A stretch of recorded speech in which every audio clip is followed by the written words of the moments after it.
Hello everyone, this is Nilofar Neha Khan and welcome to our YouTube channel Shikshalaya. तो आज हम बात करेंगे जो एकलव्य मॉडल रेजिडेंशियल पीजीटी की वैकेंसी आई है उसके बारे में बात करेंगे। ऑफिशियल सिलेबस को डिटेल में डिस्कस करेंगे कि आपको किस तरीके से अपने सिलेबस को कंप्लीट करना है और किन किन चीज़ों को आपको ध्यान में रखना है। और एक दो डाउट और देखने को मिले, जैसे कि कई बच्चों को हिंदी में सिलेबस अवेलेबल नहीं हो पा रहा था, तो ये जो सिलेबस है ये आपको इंग्लिश और हिंदी दोनों में ही अवेलेबल है। तो आप पूरी वीडियो देखिएगा, आपको बहुत सारे डाउट जो होंगे वो आपके क्लियर होंगे और आपको एग्जैक्ट एक डायरेक्शन मिल जाएगी कि आपको किस तरीके से तैयारी करनी है। और होप सो ये वीडियो आप लोगों के लिए काफी यूजफुल रहे। सबसे पहले मैं आप लोगों के लिए बता देती हूँ, जब भी आप EMRS या फिर कह लीजिए एकलव्य मॉडल रेजिडेंशियल स्कूल्स की अगर किसी भी टीचिंग पोस्ट के लिए प्रिपरेशन कर रहे हैं तो बुक्स सिर्फ और सिर्फ आपको NCERT रेफर करनी है। कुछ स्टैंडर्ड बुक्स को आप रेफरेंस पे ले सकते हैं, लेकिन फर्स्ट आपका जो एक तैयारी है वो आप सिर्फ और सिर्फ NCERT से शुरू करेंगे। तो आपका जो ऑफिशियल सिलेबस है उसमें आपको किन किन पॉइंट्स का ध्यान रखना है ये चीजें भी मैं आप लोगों के साथ डिस्कस कर लेती हूँ। देखिए, सबसे पहला जो आपका ऑफिशियल सिलेबस है उसमें आपका फर्स्ट टॉपिक है राइटिंग एंड सिटी लाइफ। ठीक है, लेखन और शहरी जीवन। ठीक है, अब इस टॉपिक में देखिए ये चीजें मैं आपको क्लियर करूंगी कि कौन सा टॉपिक में आपको किन किन टॉपिक्स सब टॉपिक्स को ध्यान में रख के या फिर कह लीजिए सब टाइटल्स को ध्यान में रखते हुए अपनी तैयारी को करना है। तो अगर हम बात करें तो इसमें टाइम पीरियड की कौन से टाइम पीरियड की बात की गई है, तो हमारा टाइम पीरियड है ये आपका 3री शताब्दी ईसा पूर्व का टाइम पीरियड है। और इसमें हमें की पॉइंट्स कौन कौन से लेके चलने हैं, मतलब कि जब हम इस चैप्टर को पढ़ेंगे तो हमें किन किन बातों का ध्यान रखना है, जैसे कि आपको नगरों का विकास कैसे हुआ, प्रारंभिक शहरी समाज की प्रकृति क्या थी और किस तरीके से चीजें डेवलप हो रही थी, इन चीजों का ध्यान रखिएगा। लेखन के उपयोग पर इतिहासकारों की बहस। देखिए, ये बहस कह लीजिए या फिर इसे इस तरीके से भी देख सकते हैं कि जो लेखन के उपयोग में किस तरीके से चीजें डेवलप होती जा रही थी और लोग किस तरीके से चीजों को अपने लिए यूज करते जा रहे थे। मतलब एक स्टार्टिंग जो फेज था ना उसमें किस तरीके से चीजें उभर के आ रही थी और जो इतिहासकार थे उन लोगों के क्या मत थे। ठीक है, इसके बाद बात करें, हमारा नेक्स्ट टॉपिक है an empire across the 3 continents. ठीक है, तो हिंदी में क्या है, 3 महाद्वीपों में एक साम्राज्य। तो ये कौन सा वाला है, देखिए जब भी आप SST किसी भी सब्जेक्ट की देखिए ज्योग्राफी की बात करते हैं तो ऑब्वियस ही बात है आपको मैप पे चीजें अच्छे से पता होनी चाहिए। लेकिन हम बात करें अगर आप हिस्ट्री भी पढ़ रहे हो या फिर आप पॉलिटी भी पढ़ रहे हो और आप मैप की लोकेशन को ध्यान में रखते हुए चीजों को कंटिन्यू करते हो तो उससे क्या होता है कि आपको एग्जैक्ट चीजें पता चलती हैं और कहीं ना कहीं आपके लिए वो बेनिफिशियल काफी हो जाता है। जैसे कि आप आगे बच्चों को भी ये पढ़ाएंगे तो आपको एग्जैक्ट चीजें पता चलती हैं कि यहाँ पर इस तरीके से बच्चों को टीचिंग एड्स भी किस तरीके से यूज की जा सकती हैं अगर आप इस तरीके से पढ़ते हो। तो इसमें हम कौन सा टॉपिक पढ़ेंगे, रोमन एम्पायर। ठीक है, 27 ईसा पूर्व से 600 ईस्वी तक।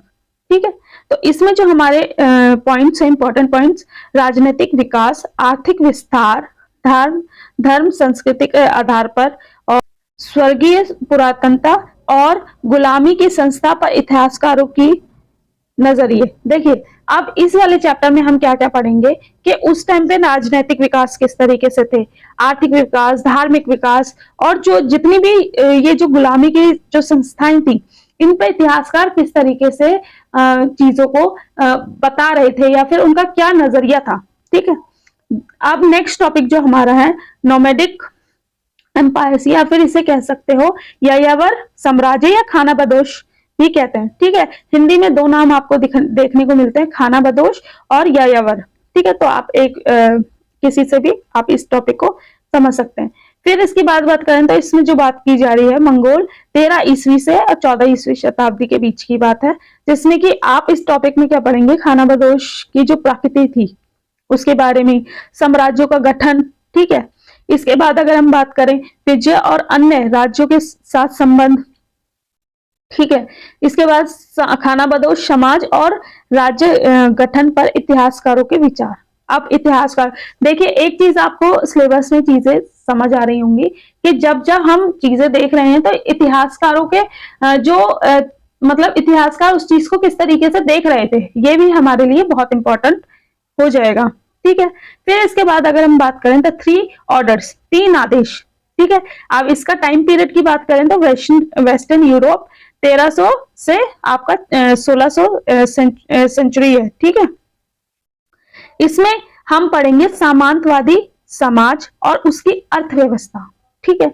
इसके बाद हम पढ़ते हैं राज्यों का गठन, चर्च और समाज और सामंतवादियों के पतन पर इतिहासकारों के विचार। देखिए, आप सामंतवादी व्यवस्था जो थी वो कैसे विकसित हुई और उसकी अर्थव्यवस्था क्या थी, ठीक है। इसके बाद बात करें राज्यों का पुनर्गठन और राज्यों का गठन, और इसके बाद बात करें तो चर्च और समाज में। देखिए, ये टॉपिक इतना सा दे रखा है, चर्च और समाज, ये अपने आप में बहुत इलेबरेट होगा, जैसे कि चर्च का क्या इम्पैक्ट पड़ रहा था आम लोगों की जिंदगियों पर और समाज पर इसका क्या इम्पैक्ट था, ठीक है, और बाद में लोगों ने इसको किस तरीके से डील किया। फिर अगर हम बात करें चैलेंजिंग कल्चर एंड ट्रेडिशन, बदलती सांस्कृतिक परंपराएं, ठीक है। टाइम पीरियड जो है ये यूरोप 14 से 17वीं शताब्दी तक है। साहित्यिक और कला में नए विचार और नए रुझान, ठीक है। अब जो नए नए आइडियाज और नए नए लिटरेचर जो थे वो जो डेवलप हो रहे थे, ठीक है, वो किस तरीके से आ रहे थे, पहली चीज, और पहले के विचारों से इनका क्या संबंध था। जब भी आप किसी भी टॉपिक पे पढ़ते हो तो एक चीज याद रखिएगा, जब आप पीछे की चीजों को ध्यान में रखते हुए चीजों को कंटिन्यू करते हो तो आपको एग्जैक्ट पता चलता है कि आपको किस तरीके से, जैसे कि पहले आपने कोई चीज पढ़ी और अगर जो पहले के जो विचार थे और बाद के जो विचार थे दोनों में क्या कनेक्शन है, ठीक है, उनके साथ मतलब और कैसे कैसे समय के साथ इन विचारों में बदलाव आया, ठीक है। पश्चिमी एशिया का योगदान, यूरोपीय पुनर्जागरण, ठीक है, की अवधारणा की वैधता पर इतिहासकारों का दृष्टिकोण, ठीक है। इसके बाद करेंगे हमारा मूल निवासियों को विस्थापित करना या फिर कह लीजिए मूल निवासियों का विस्थापन, ठीक है, ये आपका नाम है चैप्टर का। इसके में हम जो बात करेंगे उत्तरी अमेरिका और ऑस्ट्रेलिया 18वीं और 20वीं सदी के बारे में बात करेंगे, जो कि हम इसमें पढ़ेंगे क्या क्या, उत्तरी अमेरिका और ऑस्ट्रेलिया में यूरोपीय उपनिवेशवादी जो किस तरीके से चीजें चल रही थी। फिर श्वेत जो लोग थे उनका आबादकर समाजों का गठन, मतलब जो उनकी आबादी वहां पर बढ़ती जा रही थी उनका किस तरीके से गठन हो रहा था, स्थानीय लोगों का किस तरीके से विस्थापन हो रहा था और दमन किस तरीके से किया जा रहा था, और स्वदेशी आबादी पर यूरोपीय निपटान के प्रभाव पर इतिहासकारों का दृष्टिकोण, ठीक है। इसके बाद हम बात करेंगे नेक्स्ट टॉपिक आधुनिकीकरण के मार्ग, पाथ टू मॉडर्नाइजेशन, ठीक है। अब इसमें पूर्वी एशिया 19वीं और 20वीं सदी के बीच में अंत में, ठीक है। अब इसमें क्या क्या पढ़ना है हमें, जापान में सैन्यकरण और आर्थिक विकास, चीन और साम्यवादी विकल्प, आधुनिकीकरण के अर्थ पर इतिहासकारों की बहस। अब यहाँ पर एक चीज आप देख लीजिए कि जब जितनी भी चीजें आपको दिख रही होंगी तो आपको वर्ल्ड हिस्ट्री वाला सेक्शन अच्छा खासा देखने को मिल रहा है, ठीक है। और इसके बाद अगर हम बात करें नेक्स्ट टॉपिक जो है ब्रिक्स ब्रेड्स एंड बोन्स, यानी कि ईंट, मनके और अस्थियां, ठीक है। अब ये जो चैप्टर है ये आपका 12th का चैप्टर है जो कि आपका हड़प्पा सभ्यता से है। अब हड़प्पा सभ्यता में आप क्या पढ़ेंगे, तो व्यापक अवलोकन, यानी कि प्रारंभिक शहरी केंद्र किस तरीके से बना, ठीक है, इसकी खोज किस तरीके से हुई और पूरी जो स्टोरी है वो, ठीक है। और फिर जो इसके प्रमुख स्थल हैं, इसकी खोज में किस किस ने किस तरीके से इन्वॉल्वमेंट थी, ठीक है, कहां पर किस तरीके से अंश इसके मिले, इस तरीके की चीजें आपको पढ़नी, ठीक है। इसके बाद बात करें राजा, किसान और नगर, किंग्स, फार्मर एंड टाउन्स। अब ये जो है हमारा प्रारंभिक राज्य और अर्थव्यवस्था लगभग 600 ईसा पूर्व से 600 ईस्वी, ठीक है, कॉमन एरा। सीई का मतलब है कॉमन एरा, ठीक है, ये याद रखिएगा। अब इसमें जो हम पढ़ेंगे व्यापक अवलोकन, मौर्य से गुप्ता काल तक का, और राजनीतिक और आर्थिक इतिहास, खोज की कहानी, शिलालेख और लिपि की व्याख्या, राजनीतिक और आर्थिक इतिहास की समझ में बदलाव। अंश इसमें जो पढ़ेंगे अशोक कालीन शिलालेख और गुप्तकालीन भूमि का अनुदान, ये सारी चीजें हमें पढ़नी है। होप सो अभी तक आपको चीजें सही से समझ आ रही हैं। अब आप बात करें तो किंगशिप, कास्ट एंड क्लास, बंधुत्व, जाति और वर्ग, इसकी अगर बात करें तो ये जो टाइम पीरियड है प्रारंभिक सोसाइटी आपका जो है ये 600 ईसा पूर्व से 600 कॉमन एरा है, ठीक है। अब इसमें जो व्यापक अवलोकन है आपका सामाजिक इतिहास महाभारत का उपयोग करना, ठीक है। जाति वर्ग रिश्तेदार और लिंग सहित सामाजिक इतिहास के मुद्दे। इसके बाद हम पढ़ेंगे खोज की कहानी महाभारत का प्रसारण और प्रकाशन। लास्ट में जो इसमें देखना है आपको टॉपिक महाभारत से यह दर्शाता है कि इतिहासकार द्वारा इसका उपयोग कैसे किया गया। अब देखिए, अब इसमें ये याद रखिएगा कि महाभारत इतना इंपॉर्टेंट क्यों रोल प्ले कर रहा है कि यहाँ पर आपको इतिहासकारों की एक पॉइंट ऑफ व्यू पता चलता है कि उस समय किस तरीके से की सिचुएशन थी और इतिहासकारों ने इन सब चीजों को किस तरीके से लिया था। थिंकर्स बिलीव्स एंड बिल्डिंग्स, ठीक है। विचारक, विश्वास और इमारतें, ये आपका 1600 ईसा पूर्व से 1600 कह रही हूँ 600 ईसा पूर्व से 600 सीई यानी कि कॉमन एरा। अब व्यापक अवलोकन जो इसमें पढ़ना है ये याद रखिए, जब विचारक की बात करते हैं तो हम यहाँ धार्मिक आंदोलन, ये सारी चीजें एक जो धार्मिकता की जो शुरुआत थी, जैसे कि इसमें हम बौद्ध धर्म के बारे में पढ़ेंगे, सांची स्तूप के बारे में पढ़ेंगे, बौद्धिक वैदिक धर्म, जैन धर्म, ठीक है, वैष्णव और शैशव धर्म, ठीक है, शैशव धर्म के धार्मिक इतिहास की संक्षिप्त समीक्षा करेंगे। और इसके बाद बात करें तो बौद्ध धर्म पे ध्यान देंगे, ठीक है। इसके बाद अगर हम बात करेंगे खोज की कहानी सांची स्तूप और सांची स्तूप से मूर्तियों का पुनरुत्थान, ठीक है। इसके बाद बात करेंगे, हमारा नेक्स्ट टॉपिक है through the I of travellers, यात्रियों के नजरिए से, ठीक है। अब समाज की धारणाएं क्या थी 10वीं से 17वीं शताब्दी, ठीक है। अब इसमें जो व्यापक अवलोकन, इसमें हम बात करेंगे सामाजिक और सांस्कृतिक जीवन की रूपरेखा, ठीक है, जैसे कि यात्रियों के वृत्तांत, ठीक है, और उनके द्वारा लिखी गई कहानियां, ठीक है। और इसमें मेन जो फोकस रहेगा अलबरूनी, इब्न बतूता और आपका बर्नियर, ये रहेगा, ठीक है। इसके बाद बात करेंगे हम भक्ति सूफी ट्रेडिशंस यानी कि भक्ति सूफी परंपराएं। ये जो आपका है इसमें अगर हम बात करें 8 से 18वीं सेंचुरी के बीच में है। इसमें हम बात करेंगे कि धार्मिक जो विकास था उसकी रूपरेखा किस तरीके से तैयार हुई, भक्ति सूफी विचार जो थे और अभ्यास किस तरीके से, ठीक है, और प्रसारण रचनाएं उस समय क्या क्या थी, ठीक है, चलिए भक्ति सूफी कार्यों के उदाहरण। अब इसके बाद बात करेंगे हमारा नेक्स्ट टॉपिक के बारे में जो कि है एक शाही राजधानी, जो कि हमारा टॉपिक है विजयनगर में, ठीक है, विजयनगर 14वीं से 16वीं शताब्दी तक। अब इसमें नई वास्तुकला हम्पी, ठीक है, विजयनगर काल के दौरान नए भवनों की रूपरेखा, मंदिर और जो उनकी सिंचाई सुविधा थी, इन सब के बारे में, वास्तुकला और राजनीतिक व्यवस्था के बीच संबंध, खोज की कहानी, हम्पी की खोज कैसे हुई और इसका वितरण, ठीक है। और अंश में जो हम रखेंगे वो हमारा हम्पी में इमारतों के दृश्य, ठीक है। इसके बाद नेक्स्ट टॉपिक है हमारा किसान, जमींदार और राज्य, जो कि हमारा 16वीं से 17वीं शताब्दी के बीच का टाइम पीरियड है। इसमें हम आईन अकबरी के बारे में बात करेंगे, ठीक है। आईन अकबरी में कई चीजें आपकी बताई गई हैं।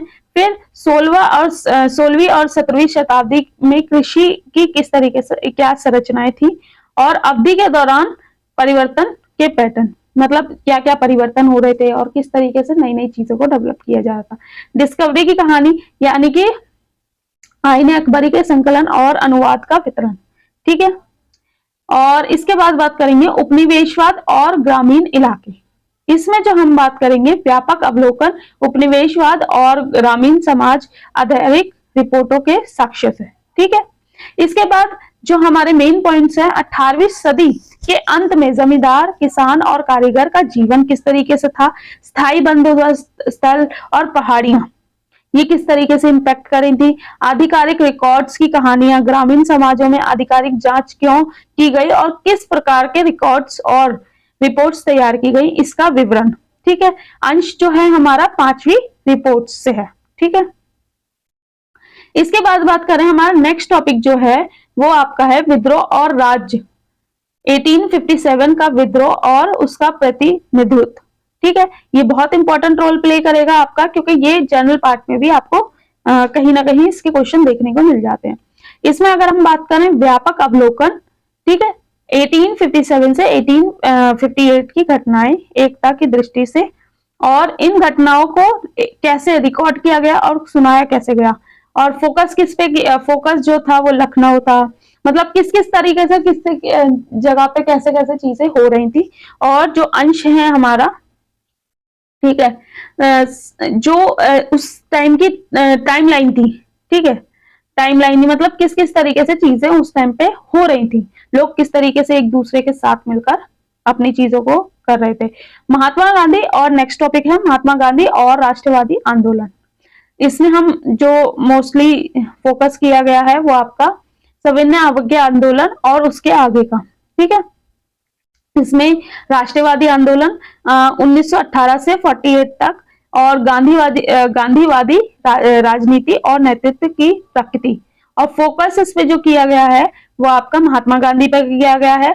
और इसमें जो आपका गांधी जी के द्वारा जो आंदोलन किए गए थे, और उनके अंतिम दिन सर्वोत्तम घंटे के रूप में, और इसमें अंग्रेजी और भारतीय भाषा के समाचार पत्रों की रिपोर्ट और अन्य सामयिक लेखन, मतलब उस समय जो भारतीय अखबार, भारतीय भाषा और अंग्रेजी जो सामाजिक समाचार पत्र थे, ठीक है, उस टाइम कौन कौन से डेवलप हुए, किन के थ्रू डेवलप किए, ये इस तरीके से आपका जीके में भी क्वेश्चन पूछे जाते हैं।